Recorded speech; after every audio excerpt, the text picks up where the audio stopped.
Mayor Giuliani, what is the most pressing moral issue in America today? I think the governor is correct. I'd put it maybe in a slightly different way. We have great gifts in this country that come to us from God. We have a country in which we have freedom of religion, freedom of press, freedom for the individual, the right to elect our own officials. And the reality is that in some of the world, much of the world, that doesn't exist.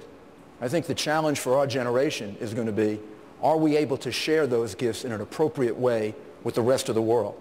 If we can bring along the Middle East, if we can bring along those countries that are presently our enemies and get them to see the values of these ideals, if we have the moral strength to be able to explain it to them in the way Ronald Reagan was able to do with communism, then we can end up having the peace that we want. And we should never become pessimistic about this. Remember, this is the country that was at war with Vietnam just a short while ago. We're friends now. All right. This was a country that was at war with Japan, Italy, and Germany a generation ago. They're some of our best friends today. We have great resources in this country. And watching the strength of America when we believe in the essential ideals that we have, they're not just American ideals, they come from God. And I think it's our moral obligation to find the right way to share that with the rest of the world. Thank you, Mayor. Congressman Paul, what's the most pressing moral issue in the United States right now? I think it is the acceptance just recently that we now promote preemptive war. I do not believe that's part of the American tradition. We in the past have always declared war in the defense of our liberties or go to aid somebody. But now we have accepted the principle of preemptive war. We have rejected the just war theory of Christianity. And now, tonight, we hear that we're not even willing to remove from the table a preemptive nuclear strike against the country that has done no harm to us directly and is no threat to our national security.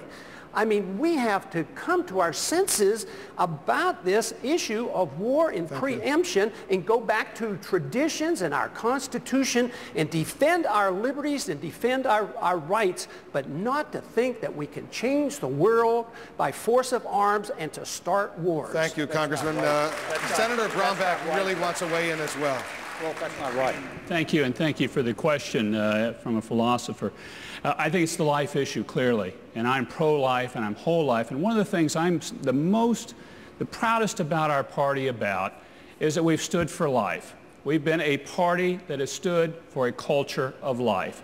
And it was in our platform in 1980, and it continues today. And with that respect, and I have respect for my other colleagues, that's why I don't think we can nominate somebody that's not pro-life in this party, because it is at our core. We believe that every life is beautiful, is sacred, is a child of a loving God from conception to natural death. And that applies not only here and in the womb, it applies to somebody that's in poverty, it applies to the child in Darfur.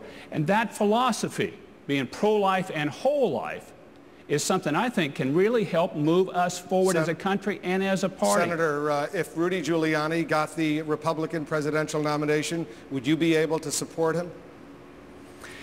That question came up at the first debate, and I stated that this is something that we as a party have struggled with. I have great respect for the mayor. I don't think we're going to nominate somebody that's not pro-life. Would you be able to support him? I can support and will support the nominee of our party, but our party has stood on principles. It's a party of principles. It's not a party of personalities. Thank you. We lose when we walk away from our principles.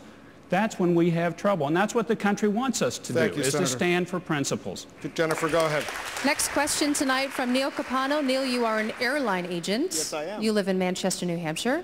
You have a question tonight for Governor Romney. Yes, I do. First of all, I would like to thank all of you for joining us tonight in beautiful Manchester, New Hampshire. However, my question is for Governor Romney exclusively. You've been accused of flip-flopping on immigration. Just earlier tonight you indicated that you said that you'd want the national language of the United States to be English. However, why are you airing ads in Spanish?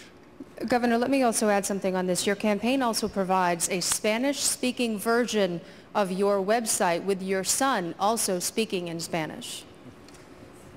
Yeah. Let me make it real clear. I'm not anti-immigrant. I love immigrants. I love legal immigrants coming to our country. I'm happy to communicate to them, and I hope they vote for me. And I'm happy to have people all over the country, and I'm going to reach out to them in any language I can to have them vote for me and understand why I'm going to support making this a great land.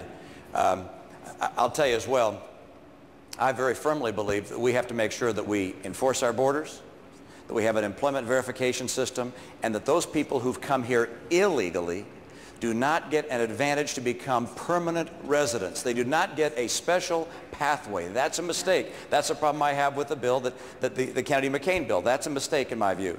Now, let me tell you what I think about a broader issue. We've talked tonight about all of the issues as they relate to the problems that we have, and I understand that. But we have extraordinary opportunities. What the Republican Party has to stand for is more than solving problems. In the 19th century, the new frontier for us was the American West. In the 20th century, it was Europe selling products to Europe and North America. Now Asia has come out of poverty. 1 billion people who were steeped in poverty are coming out of poverty. They're consumers. We can sell products to them, medicines, technology, energy. We are a party of the future. And we have to stop worrying about the problems and thinking we can't deal with those. We have to focus on the future and our opportunity to make America a great place for our kids and grandkids. Thank you, Governor. Thank Congressman Tancredo, would you advertise for your campaign in Spanish